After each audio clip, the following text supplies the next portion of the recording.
des boutons de manchette, une chevalière et des lunettes rondes. À 57 ans, ce Cévenol revendique le droit de vivre plusieurs vies.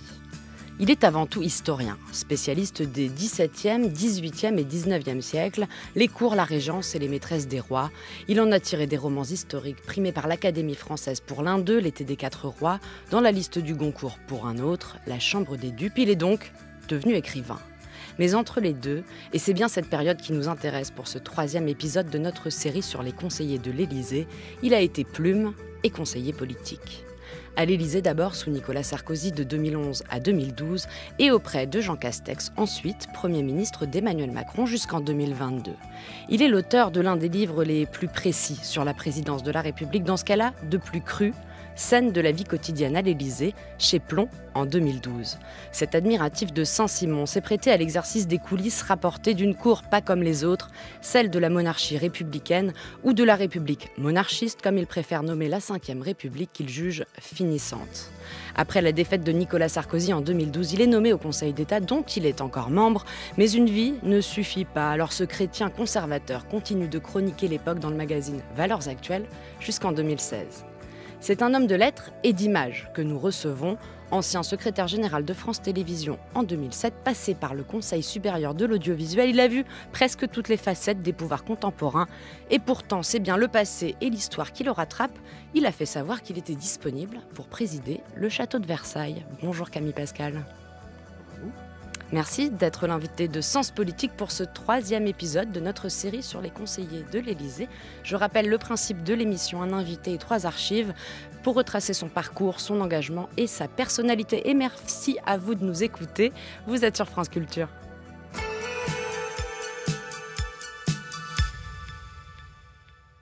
Le discours n'est pas une dissertation, mais un long air d'opéra. Cette phrase, elle est de vous, Camille Pascal. J'aimerais, pour commencer cet entretien, que vous nous disiez pourquoi et à quel moment elle vous est venue en tête.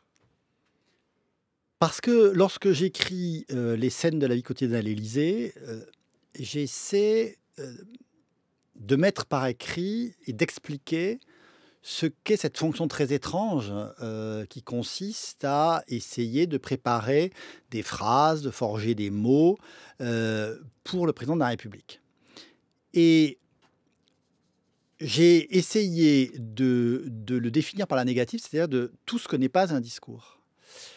Et donc c'est une longue liste, parce qu'un discours c'est une chose très particulière, et en effet ce n'est pas une dissertation, ce n'est pas une argumentation, ce n'est pas une note, ce n'est pas un élément de langage, enfin ce n'est rien de ce que l'on pratique aujourd'hui en réalité dans la vie politique, c'est pour ça qu'elle est si fade d'ailleurs.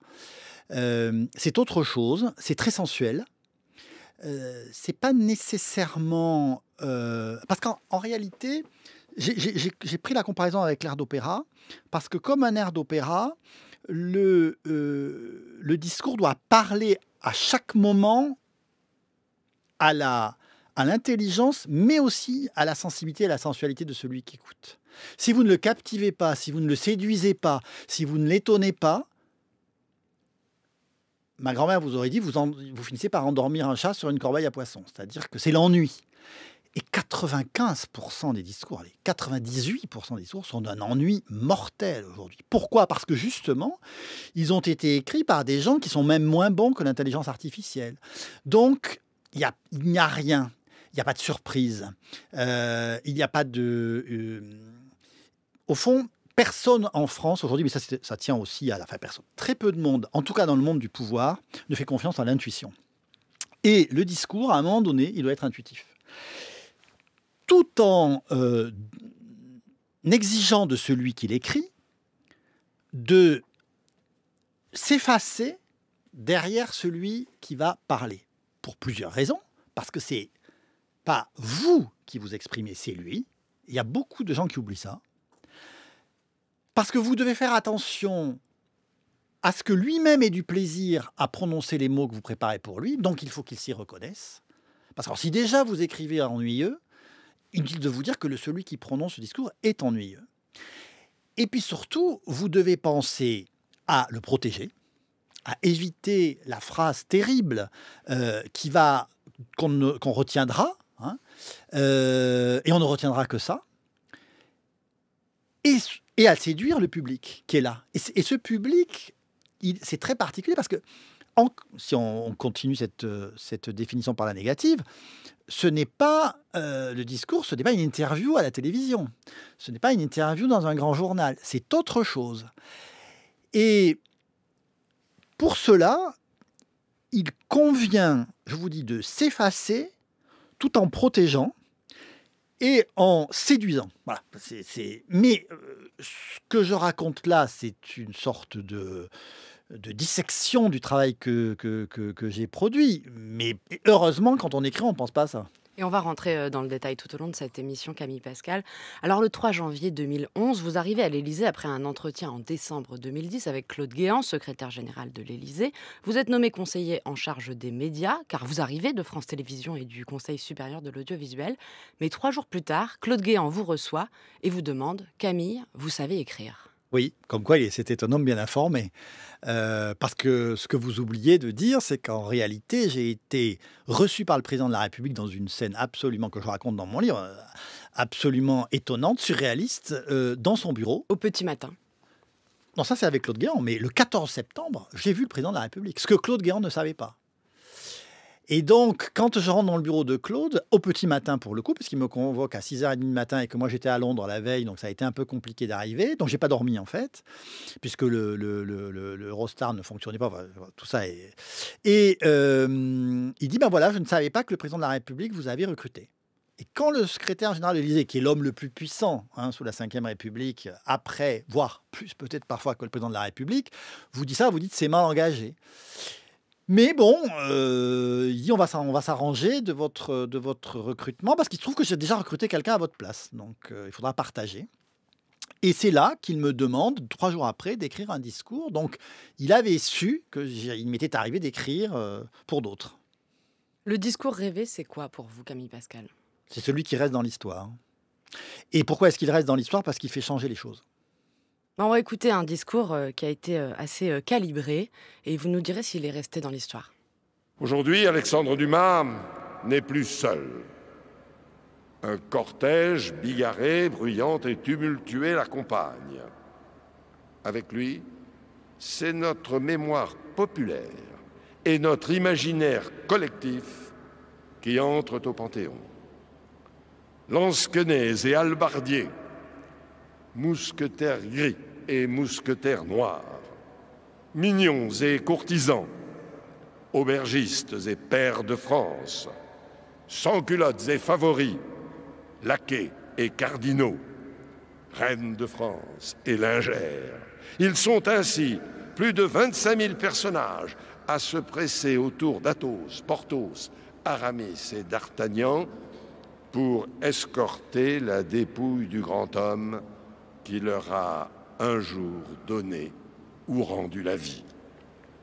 Lorsque les portes de bronze du Panthéon se refermeront, Alexandre Dumas trouvera enfin sa place aux côtés de Victor Hugo et d'Émile Zola, ses frères en littérature, ses frères en engagement, ses frères qui ont marqué et fait de leur plume l'histoire de la République en défendant avec autant d'acharnement que de génie la liberté, l'égalité et la fraternité. La République aussi à ses mousquetaires. La voix de Jacques Chirac le 30 novembre 2002 pour l'entrée au Panthéon d'Alexandre Dumas. Alors j'aimerais que vous nous racontiez les coulisses, car à ce moment-là, Camille Pascal, vous n'êtes pas la plume de Jacques Chirac, c'est Christine Albanel. Vous êtes à ce moment-là directeur de cabinet de Dominique Baudis au CSA, mais pourtant vous y participez bien à l'écriture de ce discours. Ce discours est de moi. Intégralement. C'est mon premier discours présidentiel. En fait, je connais bien Christine Albanel, qui est une amie. Et elle me dit, voilà, Camille, le président va faire entrer ce que l'on nous a proposé. Je ne sais pas qui ne nous va pas. Est-ce que ça te tente ? Je n'avais jamais écrit de discours pour un président de la République. J'avais écrit quelques discours à l'époque dans des cabinets ministériels. Et je me suis laissé aller à l'écriture de ce discours. Je n'ai jamais rencontré Jacques Chirac. Je ne sais même pas s'il sait ou s'il a su plus exactement que c'était moi qui avais écrit ce discours. J'ai jamais participé aux réunions de travail avec lui. J'ai livré ce discours. Et puis, on ne m'a pas d'ailleurs invité pour la cérémonie au Panthéon. Et donc, comme un personnage secondaire de Dumas, j'ai écouté ce discours, place du Panthéon, avec la foule. Et ça fait un drôle d'effet, parce qu'en fait, c'était mes mots, à la virgule près, à quelques modifications, qui n'étaient d'ailleurs pas toujours des trouvailles extraordinaires. Mais enfin bon, il avait bien fallu que l'équipe élyséenne justifie sa fonction. Et donc, c'est en effet, et c'est un discours, alors je ne sais pas s'il a marqué l'histoire, il y a des formules, vous voyez, je ne me souvenais pas de ça, mais il est très important pour moi parce que c'est la première fois que j'entends quand même un discours que j'ai entièrement, 90% écrit, prononcé publiquement par le chef de l'État et entièrement retransmis par les médias, radio, télé, etc. Et j'étais seul dans la foule. Donc je pouvais regarder les réactions, c'était assez passionnant. Et j'en ai gardé d'ailleurs, comme si je voulais conserver la preuve de ce que je vous avance, j'ai gardé tout le manuscrit. Et c'est marrant parce que je suis tombé dessus en rangeant des papiers récemment et je l'ai gardé. Il y a des formules que j'ai forgées qui me poursuivent et dont je suis heureux, par exemple en expliquant que Dumas était un sang mêlé de bleu et de noir. Je ne sais même pas si on pourrait écrire ça encore aujourd'hui, mais pour moi, c'est la définition de Dumas, en tout cas de la synthèse qu'est sa vie. Comment prépare-t-on un discours aussi important? Est-ce qu'on relit l'œuvre? Est-ce qu'on s'entraîne à voix haute? Il n'y a pas de recette. Alors, il faut relire l'œuvre, évidemment. Toute l'œuvre? Non, mais vous savez, ça, il faut d'abord. Ce genre de discours, on vous les commande une semaine avant. Hein. Le discours sur les chrétiens d'Orient qui va faire entre mon arrivée tonitruante à l'Élysée, j'ai eu 48 heures. Donc, il vous faut mobiliser une sorte de culture latente que le jeu du cerveau, mais c'est pareil quand j'écris, hein, c'est la même chose. C'est-à-dire que des choses vous arrivent, donc pas que vous avez lu il y a 40 ans, ou des détails que vous avez retenus. Comment est-ce que tout ça fonctionne? Je serais bien incapable de le dire. Mais à un moment donné, la commande fait que vous n'avez pas droit à la page blanche. Voilà. Vous n'avez pas droit. Il faut écrire. Ça vient. Alors, bon, vous pouvez relire. Moi, à l'époque, j'avais relu un peu Les Trois Mousquetaires. J'avais relu... mais comme je le fais pour mes livres aujourd'hui, c'est-à-dire que je ne peux pas écrire... surtout que selon les époques que je décris dans mes romans, je m'interdis de lire tout ce qui est contemporain, de notre contemporanéité. Je ne lis que des témoignages ou de la littérature liée à l'époque sur laquelle je travaille, parce que en réalité, mais c'est comme quand vous écrivez pour directement, alors des discours moins solennels pour un président ou pour un premier ministre ou pour un ministre, c'est qu'il faut quand même que vous vous imprégniez de sa personnalité, de sa pensée, de son phrasé. Et ça, c'est très amusant parce que c'est du service, c'est quasiment de l'exercice de style à la Queneau. Mais ça demande, et je crois que c'est pour ça que c'est une formidable formation pour l'écriture, ça demande quand même de vous effacer. Aujourd'hui, nous avons une littérature où l'auteur se prend vraiment pour le personnage de ses livres. Il raconte sa vie dont on se fout éperdument, accessoirement. Hein. Toute la littérature, enfin 80% de la littérature aujourd'hui, c'est quand même mes malheurs. Bon. Or, si vous voulez créer des personnages, à un moment donné, il faut bien vous mettre en retrait. Il faut bien que... vous savez, au XVIIe siècle, il y avait une sorte de pensée religieuse qui était le quiétisme. Bon, alors ça fait très pédant de dire ça, mais le quiétisme, c'est l'effacement du soi. Alors, on s'efface soi pour laisser Dieu vous... Bon, mais là, il faut s'effacer pour l'autre. Est-ce qu'on ressent parfois de la frustration quand on prête sa plume, ses idées, ses références à quelqu'un d'autre? Non, moi, je n'ai jamais ressenti. D'abord parce que ce ne sont pas mes discours. Je ne sais pas comment expliquer. Ce n'est pas ma pensée. Ce sont des mots que j'emprunte. Et en fait, ce que pense ou que écrit Camille Pascal, sincèrement, tout le monde s'en fout. Surtout quand, voilà, maintenant à la limite on lit mes livres, mais là ce qui importe, c'est la parole de celui qui la prononce. Et j'ai jamais eu de frustration parce que moi je n'aurais pas prononcé ces discours-là. Après, il y a une jouissance personnelle qui est de se dire, c'est ce que je vous raconte à l'instant. Vous êtes seul sur la place du Panthéon, personne ne sait que vous êtes l'auteur de ce discours et vous êtes l'auteur de ce discours. Est-ce que vous faites ce qu'on voit parfois dans les fictions, dans les films, ou ce que font d'ailleurs certaines plumes, on peut penser à Henri Guénaud, vous murmurez tout bas avant le président les mots que vous avez écrits? Non. Je ne suis pas acteur, moi, hein, j'écris. Voilà. Donc je me mets rarement en scène. Donc, en revanche, c'est vrai que souvent, mais ça c'était le job, hein, vous relisez le discours en même temps qu'il est prononcé, notamment pour noter les différences. Voilà.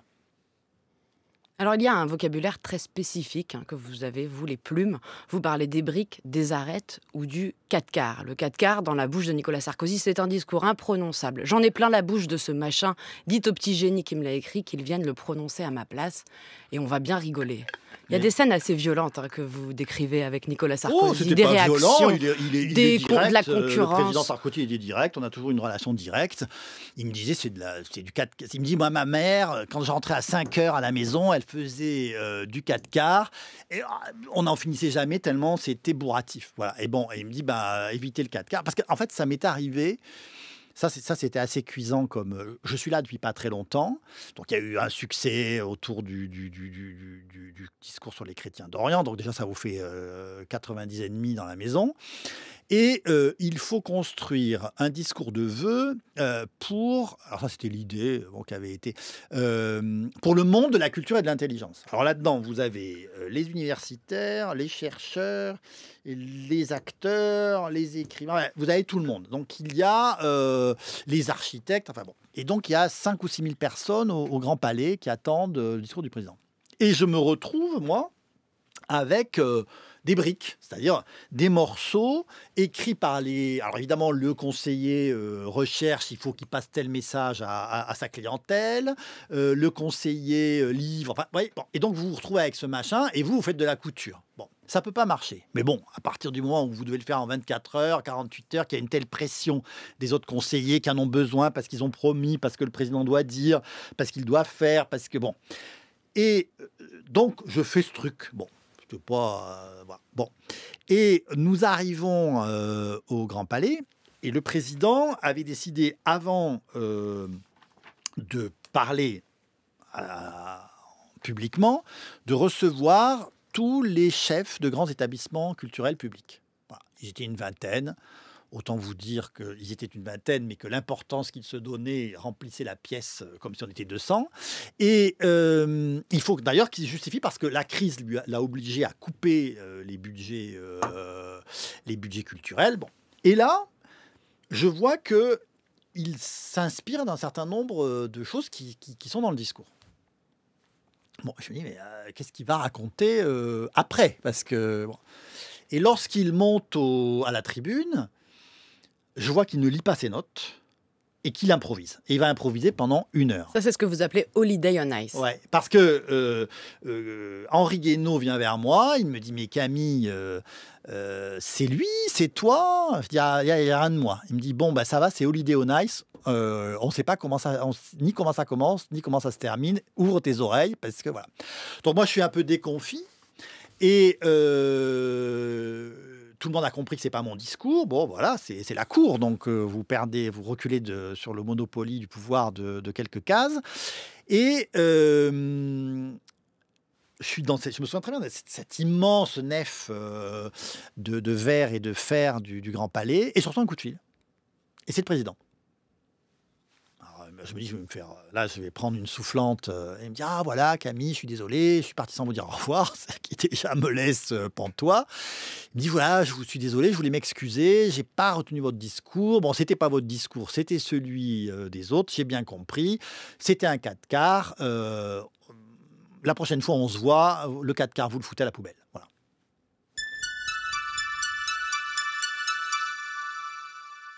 Alors vous parliez d'Henri Guénaud à l'instant, qui était la plume, lui, officielle de Nicolas Sarkozy depuis le début.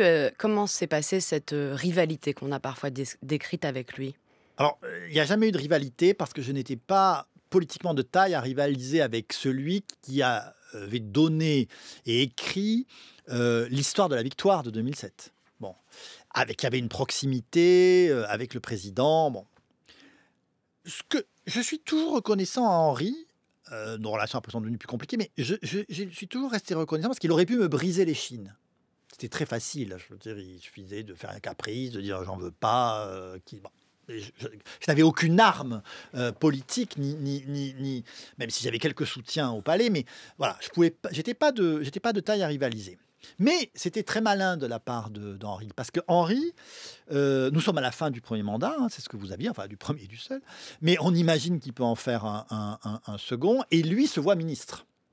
Et donc, vous savez, c'est comme dans la légende du chevalier, du vieux chevalier qui garde le Saint Graal. Vous savez, alors il est là depuis 1000 ans, il garde le Graal, et puis vous avez un jeune page qui bêtement franchit le cercle magique, et le chevalier dit, ben écoute, tu en as pour 1000 ans, au revoir, moi je vais faire autre chose. Et je pense que c'est exactement ça que pensait Henri, et il ne m'a pas démoli parce que j'étais un argument pour sa liberté, sa libération. Il n'y a jamais eu de tension? Sur quelques discours, mais moi, j'ai jamais eu d'orgueil d'auteur. Je pense qu'il y a certains discours qu'il s'est réapproprié où il a fait des erreurs, notamment un discours au CRIF, qui, à mon avis, était une erreur, alors que moi, je voulais raconter le lien millénaire entre le judaïsme et l'identité de la France. Et lui m'a dit, mais non, on va reprendre le discours qu'il avait écrit à la Knesset en 2007. Et je lui ai dit, mais Henri, on ne peut pas s'adresser aux juifs français comme s'ils étaient israéliens. Ben non, etc. Bon. Et là, c'est le président qui lui-même a fait sa synthèse. Je le regrette parce qu'aujourd'hui, il y a un très beau livre qui vient de sortir justement sur des Juifs dans l'histoire du pays, qui reprend exactement le discours que j'avais écrit.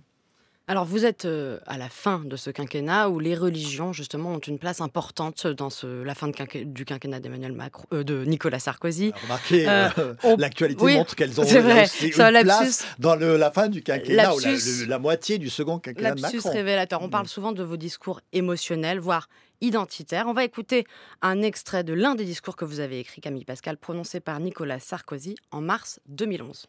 La chrétienté nous a laissé un magnifique héritage de civilisation et de culture.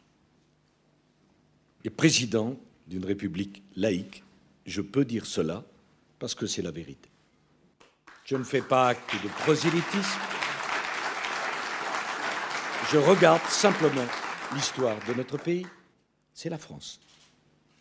La France que nous aimons, la France dont nous sommes fiers, la France qui a des racines. Nicolas Sarkozy au Puy-en-Velay le 3 mars 2011. Encore un point de technique de la plume, Camille Pascal. Pour ce discours, vous étiez allé dans un voyage qu'on appelle le voyage de reco, de reconnaissance. Vous étiez parti avec un petit groupe de conseillers. Et d'ailleurs, vous n'avez rien dit, c'était complètement secret. Vous disiez que vous faisiez passer pour une délégation du Conseil de l'Europe. Comme personne ne sait trop ce que c'est, ça ne posait pas de questions. Exactement. Qu'est-ce que vous retenez de ce discours qui, en effet, D'abord, il a été très compliqué à écrire parce qu'il n'y avait pas de consensus sur le message que l'on voulait passer. C'est-à-dire ?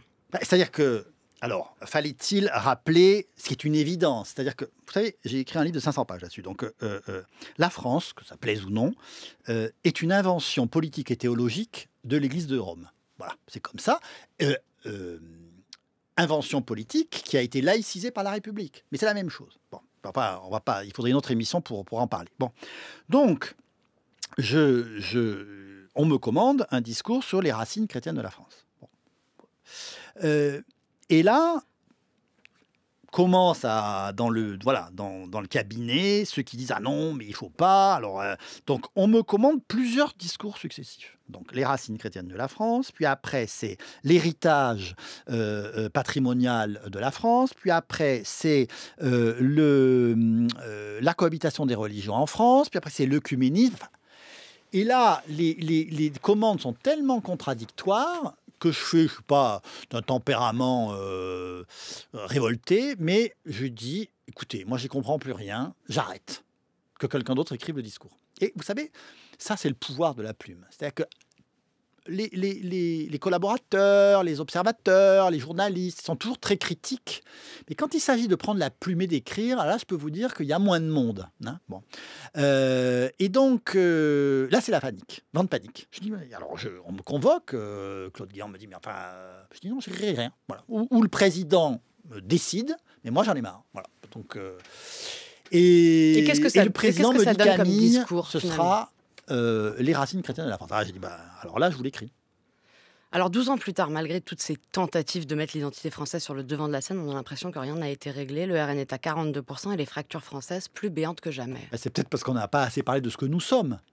Qu'est-ce que vous Pourtant, voulez que je vous dise? Non, mais vous-même, dans notre échange, vous dites qu'on m'a fait passer pour un identitaire. Mais si rappeler ce qu'est la France et l'histoire de la France, c'est être un identitaire, mais c'est invraisemblable. C'est invraisemblable de ne pas comprendre que vous soyez... Vous savez, moi, il y a une chose qui m'a sous la Troisième République, vous avez une lutte entre monarchistes et républicain, qui est d'une violence qui n'a rien à voir avec les petits tweets de Mélenchon, etc. Tout ça, c'est de la farce. Bon. Mais c'est qu'ils se haïssent, qu'ils s'opposent, qu'ils se déchirent.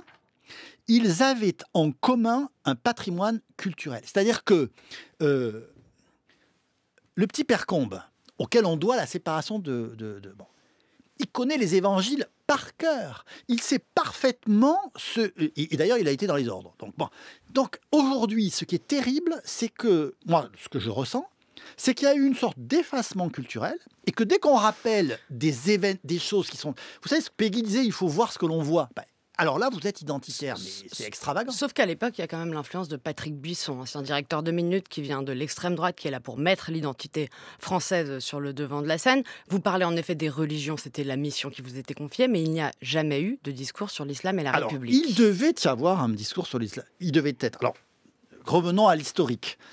On me commande ce discours sur les racines chrétiennes de la France. Moi, je propose à ce moment-là, je dis, écoutez, il faut rappeler que l'identité nationale n'est pas uniquement catholique, même si à l'origine de la naissance de ce que nous appelons la nation française, il y a une décision, il y a une conversion religieuse, c'est celle de Clovis.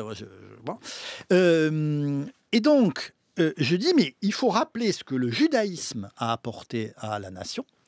Il faut rappeler aussi, et ça c'est mon idée, ce que le protestantisme a apporté à la France, et notamment bien avant les Lumières, dans la liberté de conscience. Bon. Vous ne répondez pas à ma question sur l'islam. Pourquoi ce discours pourquoi a-t-il manqué et qu'écririez-vous aujourd'hui? Mais d'abord, parce que je ne me sentais... Moi, j'ai dit tout de suite que je ne connaissais pas assez l'islam pour écrire ce discours. Voilà. C'est problématique quand même. Que je ne connaissais pas. Et du coup, Henri disait, oui, mais c'est moi qui l'écrirai. Voilà. Mais problématique. Henri Guénaud. Oui. Et Henri il ne l'a pas écrit. Et il n'y a pas eu. Pourquoi? Mais je n'en sais rien. Il n'y a pas eu. À l'occasion de la Journée nationale de la laïcité, le 9 décembre 2023, l'IFOP publie un sondage selon lequel 78% des musulmans interrogés estiment que la laïcité telle qu'elle est appliquée en France est discriminatoire envers eux. Diriez-vous que les années Sarkozy ont pu accentuer ce malaise? Non, parce que vous savez, pendant 90 ans, la laïcité, elle a été discriminatoire à l'égard des catholiques. Enfin, il faut revenir à l'histoire de la Troisième. On a quand même expulsé les religieux. Enfin, on est allé chercher des gens et on les a foutus dehors. Pourquoi est-ce que le général de Gaulle, enfant, fait ses études en Belgique? Parce qu'il n'y a plus d'établissement religieux en France. Il y a des gouvernements pendant 30 ans où il n'y a pas un catholique, dans une France qui, à l'époque, est à 80% catholique. Donc, la laïcité a servi en France, et c'est bien le problème. En fait, en France, le problème de la laïcité, c'est qu'elle se pose en rivale idéologique des religions. Or, ce n'est pas sa fonction juridique. Et tant qu'on n'aura pas... régler ce paradoxe, on n'y arrivera pas. Voilà. Autre question d'actualité. 2 jours avant cette journée nationale de la laïcité du 9 décembre, Emmanuel Macron a reçu le grand rabbin de France pour allumer la première bougie de Hanouka, fête juive dite des Lumières, à l'Élysée. Beaucoup s'insurgent et dénoncent une faute historique au nom de la laïcité. Est-ce votre avis ? Écoutez, j'en sais rien parce que au final, personne ne s'insurge quand on coupe la galette des rois dans le même Élysée. C'est pas une fête religieuse, la galette des rois. Ah bah c'est l'épiphanie, pardon. Mais c'est pas un prêtre ou un... Non, mais enfin, bon, là, il y avait le grand rabbin. Mais écoutez, moi, j'ai vu le président de la République, Nicolas Sarkozy, décorer un prélat italien proche de Benoît XVI. Je l'ai vu recevoir Écoutez, il y a quand même un discours aux autorités religieuses tous les ans. Bon. Le président du CRIF a dit que c'était une erreur, par exemple. Oui, mais le président du CRIF, il n'est pas le représentant d'une religion. Donc pour vous, circuler, il n'y a rien à voir. Non, après, moi, qu'il y ait un débat autour de cette question, moi je pense qu'il faut... il y a une crispation autour de tout ça qui devient... qui n'est pas bonne pour le pays. Ça, c'est, alors, mais qui remonte aussi à cette époque où vous travaillez auprès de Nicolas Sarkozy. Non, c'est pas nouveau. Oui, mais parce que elle est liée à qu'est-ce que nous sommes. Qu'est-ce que nous sommes ? Comment est-ce que nous allons pouvoir gérer ou que nous gérons l'adoption de populations qui ne sont pas... qui sont venus de... Bon, et dont certaines sont là depuis 3 ou 4 générations d'ailleurs. Hein, donc, et vous pensez qu'on va y arriver ? Vous avez un écoutez, si on n'y arrive pas, ça risque d'être compliqué. Hein, voilà. France Culture, Sens Politique, Astrid de Vilaine. Êtes-vous monarchiste, Camille Pascal ? Non, je ne suis pas monarchiste. À propos du nouveau monde d'Emmanuel Macron que vous découvrez notamment chez Jean Castex, on va y venir, vous déclarez au JDD le 15 décembre 2020 « On m'a sorti de mon bac à glaçons, je viens de l'ancien monde et j'ai même parfois l'impression que je viens de l'ancien régime. » Oui, alors ça c'était une référence à mon passé sarkozyste et parce que j'ai une j'ai une vraie connaissance de l'ancien régime français. Mais ça en fait pas de moi un nostalgique. D'ailleurs, si on lit mes livres, je pense que c'est un procès qui est vite gagné pour moi. Je crois avoir suffisamment décrit la médiocrité de Charles X et de sa cour dans l'été des 4 rois, la vanité et les dangers de la vie de cour sous Louis XV, pour qu'on ne me... D'ailleurs, je trouve que la Ve République est bien trop monarchique. Oui, vous dites que la Ve République est finissante. Oui, d'abord parce qu'elle a été trop trafiquée. Voilà, ça c'est très français, c'est-à-dire qu'on a trafiqué la Constitution. Vous savez, elle a pris 3 grands coups, la Ve République, qui l'ont, à mon sens, fait sortir des rails. C'est la cohabitation, qui est un non-sens au regard des institutions de la Ve République. C'est le quinquennat. Et c'est récemment comment pourrait-on dire je cherche le mot. Que l'on choisisse le candidat qui va représenter un parti par une sorte de vote interne. Voilà. La primaire. La primaire, voilà. Donc, ça, c'est trois choses qui ont dénaturé ce que le général de Gaulle voulait faire de la Ve République. Après, est-ce que la Ve République est un régime adapté? D'abord, moi, je ne suis pas gaulliste. Et pourquoi est-ce que je ne suis pas gaulliste? Pourtant, le général de Gaulle, il a une qualité, c'est qu'il n'a jamais rien fait qui ne soit inspiré de l'histoire. C'est fascinant. Quand vous regardez l'histoire de Gaulle, c'est fascinant. Bon. Mais quand même, cette constitution, certes, elle est validée par un référendum, mais elle n'a pas été écrite par une assemblée constituante. Si vous n'êtes pas gaulliste... En fait, c'est une charte. Si vous n'êtes pas gaulliste et pas identitaire, à quelle droite appartenez-vous? Vous avez été proche à un moment du mouvement Sens commun, vous avez conseillé Laurent Wauquiez. Vous diriez conservateur... Laurent Wauquiez est mon ancien étudiant. Donc, comment définiriez-vous la droite à laquelle vous appartenez? Légitimiste? Non, une droite conservatrice. Oui, conservatrice et encore. Je ne sais pas si ça me correspond bien. En fait, je déteste hurler avec les loups. Voilà. Et donc, d'une certaine façon, peut-être que j'aurais été un Carbonaro dans les années 1830. Je déteste être de l'avis dominant. Parce que ça,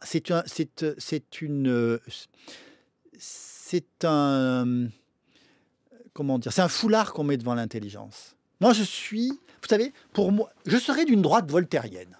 Voilà.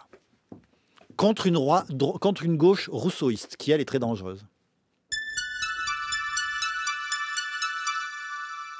Avez-vous préféré travailler à l'Élysée ou à Matignon? À l'Élysée. Pour quelle raison? Je me suis ennuyé à Matignon. En plus, on était confinés, alors c'était pas très drôle. J'y ai pas trouvé ma place, malgré l'amitié qui me lie à Jean Castex. Et j'ai connu à l'Élysée deux choses. Une liberté intellectuelle que j'ai rarement rencontrée dans un monde professionnel, parce qu'on pouvait tout écrire au président. Lui soumettre toutes les idées, il fallait être capable ensuite de les soutenir devant lui. Or, quand vous avez Nicolas Sarkozy en face de vous et que vous êtes dans un débat d'idées, vous avez intérêt quand même à avoir bien structuré, parce que comme il va beaucoup plus vite que vous, donc c'était une immense liberté. Moi, l'idée de pouvoir faire des notes sur tout sujet, même ceux qui n'étaient pas dans mon portefeuille, comme on dit, et d'être lu, et éventuellement d'influencer la politique, c'est une liberté incroyable. Et puis deuxièmement, on était quand même dans une épopée qui était une sorte de remontada politique. On nous a annoncé écrasé à 60-40 et on est quand même monté à 48,5. Voilà, et ça, j'ai adoré parce que il y avait quelque chose de romanesque, de formidable. Et parce que, je le dis, mais bon, peut-être que vos auditeurs auront déjà coupé leur poste, mais j'ai rarement rencontré un tel concentré de charisme et de volonté politique auprès de Nicolas Sarkozy. Quel est votre endroit préféré à l'Élysée? Mon endroit préféré à l'Élysée, écoutez, affectivement, pour moi, c'est le Salon Vert. C'est-à-dire, c'est cette antichambre qui permet d'accéder au bureau du président de la République, qui est le salon qui est le salon doré, qui était la chambre, qui était le salon de compagnie de l'impératrice Eugénie. Il faut savoir qu'à l'Élysée, tout ce qui est au premier, c'est Napoléon III, tout ce qui est au rez-de-chaussée, c'est 18e. Hein, voilà. Et donc, j'ai beaucoup aimé cette pièce, d'abord parce c'est vraiment une bonbonnière, et moi je trouve ça plutôt drôle. Puis à l'époque, le mobilier national contemporain n'était pas passé par là, donc les fauteuils étaient dorés, tout ça était en verre d'eau. Enfin, moi, c'est un décor qui me plaisait bien. Les peintures sont de Charles Chaplin, non pas Charles Chaplin, mais Charles Chaplin, qui est un des grands peintres de décor du Second Empire et de la Troisième République. Et puis c'est là qu'on rencontrait le président, c'est là qu'on se parlait le plus librement avec lui. On était rarement dans son bureau. Voilà, c'est un endroit que... Alors ensuite, à titre personnel, j'aimais bien le salon des aides de camp, qui est au rez-de-chaussée, parce que c'est tout blanc et qui permet d'aller soit vers le salon Murat où se tient le Conseil des ministres, soit vers le salon des ambassadeurs où souvent le président déjeune ou dîne. Tout le palais, quoi. Ah, moi, j'ai adoré l'Élysée. Tout le monde me dit « Ah, mais l'Élysée, c'est un... » Et vous savez, ça... on a un problème aujourd'hui, c'est que les élites, notamment politiques, n'ont plus de culture historique. Moi, ce qui m'amusait beaucoup dans le palais, c'était le choc des siècles. Voilà. Et c'est la France. Alors, je ne sais pas si c'est une anecdote que je raconte souvent, mais un jour, je m'étais trouvé un bureau dans les combles, et je raccompagne mon visiteur, et j'avais la main sur la poignée. Donc, côté intérieur de mon bureau. Et là, je vois quelque chose qui m'intrigue. Bon, je dis rien, je ramène mon d'ailleurs, je ne sais plus, invité jusqu'à l'escalier, puis je reviens et je regarde. Et c'était de très belles poignées en bronze doré. Et alors, c'est étrange parce que côté visiteur, il y avait le RF de République française et côté bureau, il y avait encore l'aigle impérial. Alors, si on parle de votre bureau au premier étage du palais, l'étage noble avec un œil de bœuf... Deuxième étage. Ah, au deuxième étage, pardonnez-moi. Premier étage, il n'y a que deux bureaux. Avec un œil de bœuf sur le jardin, vous entendez Nicolas Sarkozy faire son jogging chaque jour et vous récupérez le bureau de Catherine Pégard, qui a consigné dans des carnets toute la vie politique qu'elle a pu observer dans une bibliothèque en bois de rose écrivez-vous. C'est peut-être un signe, Camille Pascal, puisque vous êtes l'un des candidats potentiels à sa succession au domaine national de Versailles. Elle assure en ce moment même son propre intérim. Elle doit être remplacée depuis 2021. Elle a fait 3 mandats, elle a 69 ans, elle a dépassé l'âge limite. Que se passe-t-il à Versailles, vous qui en connaissez toutes les coulisses ? Bon, écoutez, c'est compliqué pour moi de vous répondre. J'ai fait part en effet de ma candidature. Je pense qu'elle n'est plus d'actualité et qu'on trouvera quelqu'un d'autre pour remplacer Catherine Pégard. Elle a fait un très bon travail. Je la connais bien. Bon, après, c'est la... En tout cas, si je devais être son successeur, il y a peut-être longtemps que j'aurais été nommé. Pourquoi Emmanuel Macron tarde à prendre ce décret ? Ça, j'en sais rien. C'est le fait du prince ? Je ne sais pas, il faudrait lui demander, ou demander à son entourage. Vous savez, ce dont je me suis rendu compte dans la fréquentation des grands, c'est que ce sont des hommes ou des femmes d'habitude. Et que, en fait, il faut bien comprendre que voilà, les présidents de la République, les ministres, etc., sont soumis à une pression permanente, nerveuse, politique. Il faut l'avoir vécu. Moi, j'ai vu Jean Castex se transformer à cause de cette pression. Perdre sa rondeur, son humour, parce que vous avez sur les épaules quand même le poids d'une responsabilité énorme. Mais ça fait 2 ans qu'il doit non, prendre mais ce décret. J'essaie de vous expliquer qu'à un moment donné, eh bien, ces hommes ou ces femmes de pouvoir, l'habitude les rassure. Allez, c'est une tradition dans cette émission et on va terminer par là, Camille Pascal. Vous n'êtes pas venu les mains vides, vous êtes venu avec une archive. On l'écoute, vous nous dites pourquoi après. Cette élection, quand vous mettrez-vous dans la tête qu'elle est finie avant même d'avoir commencé ? Le vainqueur a déjà été désigné, proclamé, fêté, encensé, adulé. Il est élu, il n'y a pas à le choisir, il y a à le célébrer.